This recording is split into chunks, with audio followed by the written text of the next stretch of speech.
first couple weeks, it has been overwhelming. We have had to use all kind of magic, all kind of problem solving to figure out how to get these kids off the street with no space. Homeless families with children flooding into the shelters that helped them, and now the shelters need your help.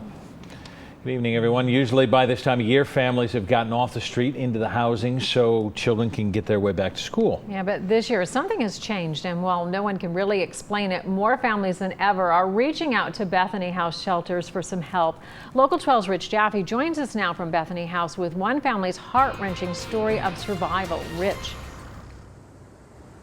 Paula, Bethany House is where families go when they have no place else to go. The Bethany campus is comprised of 3 shelter houses like this one, as well as 3 small apartment buildings. And right now they are all well over capacity, but that is not stopping these folks from taking on even more desperate families.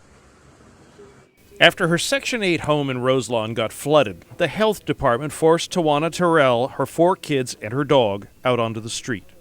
With no place else to go, the family ended up spending 9 days in their car. Well, my back seat, it folds down.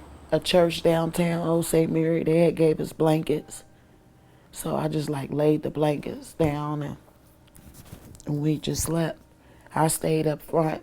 I stay up late at night to try to look out for the kids. The days were spent in the library and nights on brightly lit streets near UC.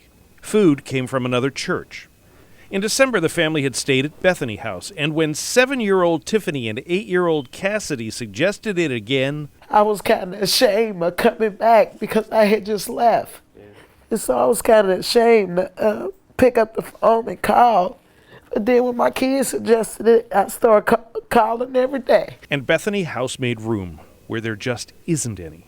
Have been filled up. We have put people on couches. We have put rollaway beds in places. We do whatever we have to do. I figure them being able to have a roof over their head, even if it means some blankets and a rollaway bed, and they're able to eat, they're able to bathe, that's better than being out there. Normally, Bethany serves about 120 people a day. Right now, for some unexplainable reason, it's more like 180, and they just keep coming. I bring them in no matter what. If there's a kid out there that I know about, we're going to take them. And that's a really good thing.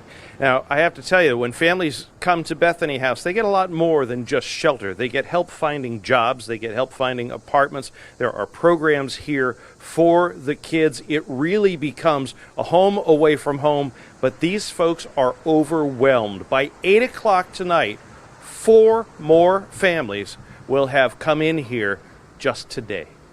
In South Fairmount, Rich Jaffe, Local 12 News. Paula? Boy, and Rich, this makes me think, too, right around the corner we've got the cold weather, and they've got to be thinking about that as well, right? Sure they are, and with the population being so out of whack right now and nobody able to explain why, who knows what's going to happen when the weather really gets ugly. Yeah, let's hope people are listening and will help. There are plans for Bethany House to expand, and they are currently looking for an appropriate property. And if you would like to help or for more information, you can go to our website, local12.com, for a link.